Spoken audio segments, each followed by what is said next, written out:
26 lives lost in the tranquil town of Pahalgam, a brutal reminder of the persistent threat of terrorism. India points to Pakistan-backed terrorists as the perpetrators.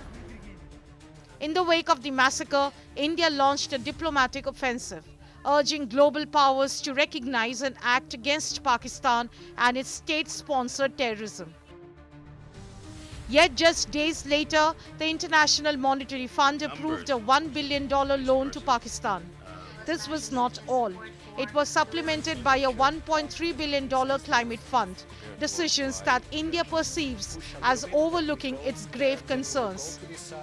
In the absence of a negative vote, the only choice India had was to abstain.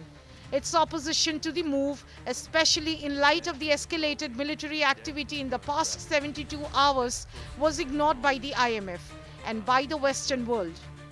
In a statement, the Finance Ministry said that India had raised concerns over the efficacy of the loan and also on the possibility of misuse of the funds being used for state-sponsored cross-border terrorism. It added that Pakistan had a very poor record of adherence to the IMF's program conditions. The statement also pointed out that Pakistan had been rescued by the IMF 28 times in the past 35 years, and had the previous programs succeeded, Pakistan would not have approached the fund for yet another bailout program. Conditionalities of these loans will be monitored very clearly by the IMF. But, in most of the cases, there is a possibility for justifying certain expenses, which the IMF organization has to acknowledge, has to inspect and acknowledge. So let's wait and see how they are going to do that. But the fact remains that this could not have been rejected, since we did not have support of 50% of the members' voting rights. On the social media, the reaction has been a mix of flippant and contemptuous. India's high-profile weddings cost more. It's loose change for the traders in Chandni Chowk. India has not taken an IMF loan since 1993, is how social media users responded to India's perceived diplomatic setback. Even the opposition was furious at IMF's move. Very unfortunate that the IMF has sanctioned a loan of $1 billion.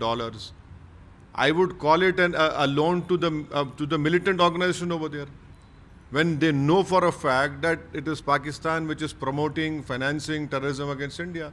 And this money, you mark my words, will never be used to eradicate poverty, to ensure that the polio rates in Pakistan come down. It will never be used for women empowerment in Pakistan of education. This will be used only, it will be used to promote terrorist activities against India.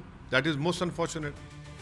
The G7 nations condemned the Pahalgam attack and called for de-escalation between India and Pakistan. However, their support for the IMF's decision has raised questions about their commitment to addressing terrorism concerns in South Asia. The timing of the IMF's loan approval, especially after such a significant terrorist attack and the midst of escalating tensions in the subcontinent, sends a conflicting message. It also raises question of the efficacy of the IMF system, priorities of the West, and why the decision could not have been deferred by a few weeks.